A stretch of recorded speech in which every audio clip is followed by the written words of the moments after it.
ನಾಗರಹೊಳೆ ಹುಲಿ ಸಂರಕ್ಷಿತ ಪ್ರದೇಶದಲ್ಲಿ ಈ ವರ್ಷದ ದಸರಾ ಮಹೋತ್ಸವದ ಮುನ್ನುಡಿ ಅಂತ ಹೇಳ್ಬೋದು ಗಜಪಯಣ.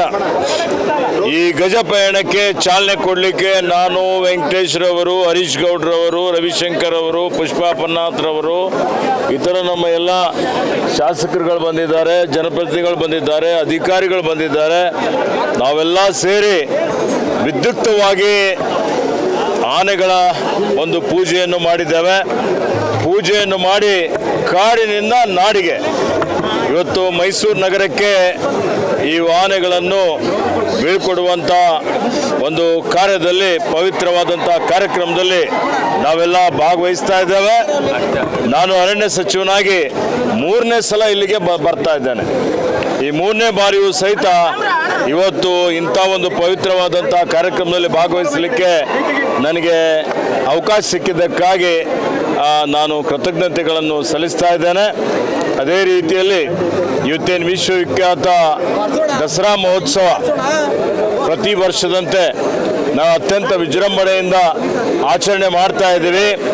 ಇವತ್ತು ಅದರ ಪ್ರಮುಖವಾದಂಥ ಒಂದು ಆಕರ್ಷಣೆ ಅಂತ ಹೇಳಿದರೆ ಜಂಬೂ ಸವಾರಿ.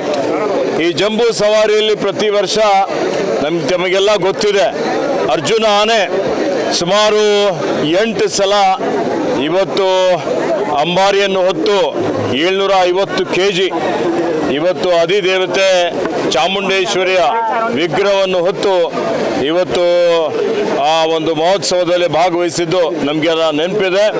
ಇವತ್ತು ದುರದೃಷ್ಟವಶಾತ್ ಅರ್ಜುನ್ ನಮ್ಮ ಮಧ್ಯದಲ್ಲಿ ಇಲ್ಲ. ಅರ್ಜುನ್ಗೆ ನಾನು ಸ್ಮರಿಸುತ್ತಾ, ಅರ್ಜುನ್ ಹೆಸರಿನಲ್ಲಿ ಕಾವಾಡಿಗರಿದ್ದಾರೆ, ಇಲ್ಲಿ ಮಾವುತರಿದ್ದಾರೆ. ಅವರಿಗೆ ಇವತ್ತು ಯಾರು ಉತ್ತಮವಾಗಿ ಆನೆ ಸೆರೆ ಹಿಡುವಂಥ ಕಾರ್ಯಾಚರಣೆಯಲ್ಲಿ ಭಾಗವಹಿಸ್ತಾ ಇದ್ದಾರೆ ಅವರಿಗೆ ಪ್ರಶಸ್ತಿ ಕೊಡುವಂಥದ್ದು ಅರ್ಜುನ ಹೆಸರಿನಲ್ಲಿ ನಾವು ಈ ವರ್ಷ ಪ್ರಾರಂಭ ಮಾಡಿದ್ದೇವೆ. ಇವತ್ತು ವೇದಿಕೆ ಮೇಲೆ ಅವರಿಗೆ ಪ್ರಶಸ್ತಿಯನ್ನು ಕೊಡ್ತೇವೆ. ಮತ್ತು 2 ಕಡೆ ಸ್ಮಾರಕ ಮಾಡಿದ್ದೇವೆ. ಇವತ್ತು ಯಸಳೂರಲ್ಲಿ ಒಂದು ಸ್ಮಾರಕ ಮಾಡಿದ್ದೇವೆ, ಬಳ್ಳಿಯಲ್ಲಿ ಒಂದು ಸ್ಮಾರಕ ಮಾಡಿದ್ದೇವೆ. ಬಳ್ಳಿ ಸ್ಮಾರಕ ನಾನು ಉದ್ಘಾಟನೆ ಮಾಡಿದ್ದೇನೆ, ಯಸಳೂರ ಸ್ಮಾರಕ ಕೆಲವೇ ದಿವಸಗಳಲ್ಲಿ ಉದ್ಘಾಟನೆ ಮಾಡ್ತೇನೆ. ಹೀಗಾಗಿ ಮೊದಲಿನಿಂದಲೂ ನಮ್ಮದೇನೊಂದು ಸಂಪ್ರದಾಯ ಇದೆ. ಹಿಂದೆ ಇವತ್ತು ಜಯಚಾಮರಾಜೇಂದ್ರ ಮಹಾರಾಜರಿದ್ದಾಗಿ ನಡ್ಕೊಂಡು ವಿಜಯನಗರ ಅರಸರ ಕಾಲದಿಂದಲೂ ಈ ಒಂದು ದಸರಾ ಮಹೋತ್ಸವ ಇಡೀ ಜಗತ್ತಿನಲ್ಲಿ ವಿಶಿಷ್ಟವಾಗಿ ಆಚರಣೆ ಮಾಡುವಂಥದ್ದು ನಮ್ಮ ಕರ್ನಾಟಕ ರಾಜ್ಯ ಮೈಸೂರಿನ ದಸರಾ. ಸಾವೊಂದು ನಿಮಿತ್ತ ಈ ವರ್ಷವೂ ಸಹಿತ ಇವತ್ತು 9 ಆನೆಗಳು ಈಗ ಇಲ್ಲಿಂದ ಮೈಸೂರಿಗೆ ಹೋಗ್ತಾ ಇದ್ದಾವೆ, ಅರಮನೆ ನಗರಿಗೆ ಹೋಗ್ತಾ ಇದ್ದಾವೆ. ಇನ್ನೂ ಸುಮಾರು 5 ಆನೆಗಳು ನಾವು ಕಳಿಸ್ಲಿಕ್ಕೆ ಇಲ್ಲಿಂದ ವ್ಯವಸ್ಥೆ ಮಾಡಿದ್ದಾರೆ. 2 ಆನೆಗಳು ರಿಸರ್ವಲ್ಲಿ ಇಕ್ಕಬೇಕು ಅಂತ ನಾನು ಹೇಳಿದ್ದೇನೆ. ಅವಕ್ಕೆ ಉತ್ತಮ ರೀತಿಯಲ್ಲಿ ತರಬೇತಿ ಕೊಟ್ಟು, ಆಹಾರ ಕೊಟ್ಟು, ಒಂದು ಒಳ್ಳೆಯ ರೀತಿಯಿಂದ ಈ ದಸರಾ ಮಹೋತ್ಸವ ಆಚರಣೆ ಮಾಡಲಿಕ್ಕೆ ವ್ಯವಸ್ಥೆ ಮಾಡಬೇಕು ಅನ್ನುವಂಥ ಒಂದು ತಾಕೀತು, ನಮ್ಮ ಸೂಚನೆಯನ್ನು ಅರಣ್ಯ ಇಲಾಖೆ ಅಧಿಕಾರಿಗಳಿಗೆ ಕೊಟ್ಟಿದ್ದೇನೆ.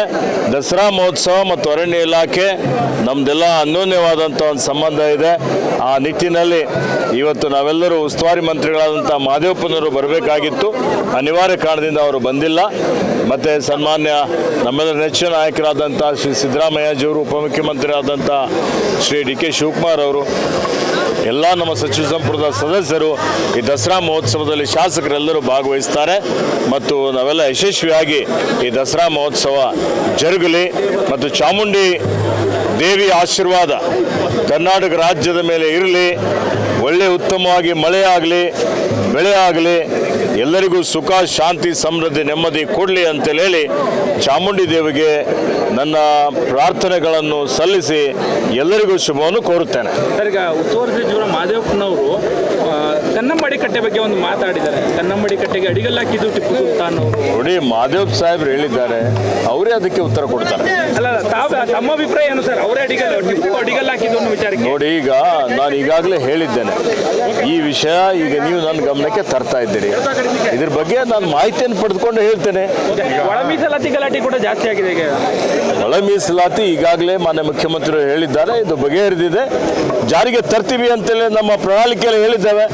ಸ್ವಲ್ಪ ದಿವಸದಲ್ಲಿ ಜಾರಿಗೆ ಬರ್ತದೆ. ಜಾರಿಗೆ ಬರುವಂಥ ಸಮಯದಲ್ಲಿ ವಿರೋಧ ಪಕ್ಷದವರು ಆ ಟ್ರೈನ್ ನಿಲ್ಲೋ ಹೊತ್ತಿನಲ್ಲಿ ನಿಲ್ಲು ಅಂತ ಹೇಳೋದು, ಟ್ರೈನ್ ಹೋಗೋ ಹೊತ್ತಿನಲ್ಲಿ ಹೋಗು ಅಂತ ಹೇಳೋದು. ಹೆಂಗೆ ಒಳ ಮೀಸಲಾತಿ ಜಾರಿ ಆಗ್ತದೆ ಅಂತ ಗೊತ್ತಿದೆ ಈ ರೀತಿಯಲ್ಲಿ ಅವರು ಡ್ರಾಮಾ ಮಾಡ್ತಾ ಇದ್ದಾರೆ. ಆದರೆ ಒಳ ಮೀಸಲಾತಿ ಎಲ್ಲರನ್ನೂ ವಿಶ್ವಾಸದಲ್ಲಿ ತೆಗೆದುಕೊಂಡು ನಮ್ಮ ಸರ್ಕಾರ ಜಾರಿ ಮಾಡ್ತದೆ. ನೋಡೋಕ್ಕೆ ಪ್ರಾಣಿಗಳನ್ನ ಜಾನುವಾರುಗಳನ್ನ ನೋಡಿ, ಮಲೆ ಮಹದೇಶ್ವರ ಬೆಟ್ಟದಲ್ಲಿ ಇವತ್ತೇನು 5 ಹುಲಿಗಳ ವಿಷಪ್ರಾಶನದಿಂದ ಸಾವುಗಳಾಯಿತು.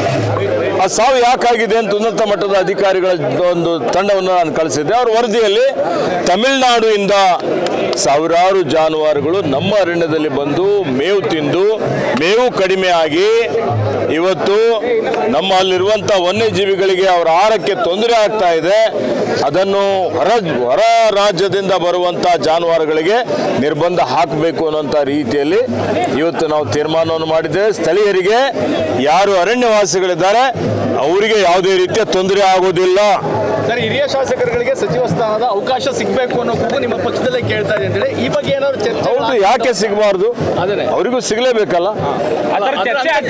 ಅಂತದೇನಾದ್ರು ಚರ್ಚೆಗಳು ನಡೀತಾ ಇದಾವ? ಯಾವುದು ಚರ್ಚೆ ಇಲ್ಲ, ಎಲ್ಲ ಅಂತಿಮವಾಗಿ ಹೈಕಮಾಂಡ್ದವ್ರು ತೀರ್ಮಾನ ಮಾಡ್ತಾರೆ. ಅಲ್ಲ, ಅವಕಾಶ ಸಿಗಬೇಕು, ಚರ್ಚೆ ಇಲ್ಲ ಅಂದ್ರೆ ಹೆಂಗೆ ಸರ್ ನೀವು? ಅರೆ, ಹೈಕಮಾಂಡ್ದವ್ರು ಎಲ್ಲ ಗಮನದಲ್ಲಿದೆ. ನ್ಯಾಯಯುತವಾಗಿ ಎಲ್ರಿಗೂ ಸಿಗಬೇಕು ಅಧಿಕಾರ ಅನ್ನುವಂಥದ್ದು. ಅದಕ್ಕೆ ಹೈಕಮಾಂಡ್ದವ್ರು ತೀರ್ಮಾನ ಮಾಡ್ತಾರೆ. ನಾವ್ಯಾರು? ಅಂತದೊಂದು ವಾತಾವರಣ ಇದೆಯಾ ಅಂತ ನೋಡಿ, ಅದೆಲ್ಲ ನೀವು ಸೃಷ್ಟಿ ಮಾಡ್ತೀರಿ. ಕೇಳ್ತಾ ಇದೀವಿ ಸರ್ ನಾವು.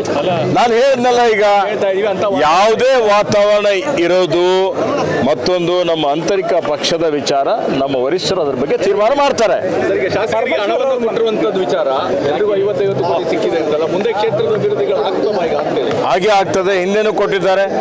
ಹಿಂದೆ 25 ಕೋಟಿ ಕೊಟ್ಟಿದ್ದಾರೆ, 50 ಕೋಟಿ ಕೊಟ್ಟಿದ್ದಾರೆ. ನೀರಾವರಿಗೆ ಕೊಡ್ತಾ ಇದ್ದೀವಿ, ಗ್ಯಾರಂಟಿ ಕೊಡ್ತಾ ಇದ್ದೀವಿ, ಅಭಿವೃದ್ಧಿನೂ ಮಾಡ್ತಾ ಇದ್ದೀವಿ, ಗ್ಯಾರಂಟಿನೂ ಮಾಡ್ತಾ ಇದ್ದೀವಿ. ಕೊಟ್ಟ ಮಾತಿನಂತೆ ನಡೀತಾ ಇದ್ದೇವೆ. ವಿರೋಧ ಪಕ್ಷದವ್ರು ಮಾತಾಡ್ತಾ ಇರ್ತಕ್ಕಂಥದ್ದು ಎಲ್ಲ ಸುಳ್ಳು. ತಾರತಮ್ಯ ಆಗ್ತಾ ಇದೆ. ಏನು ತಾರತಮ್ಯ ಇಲ್ಲ.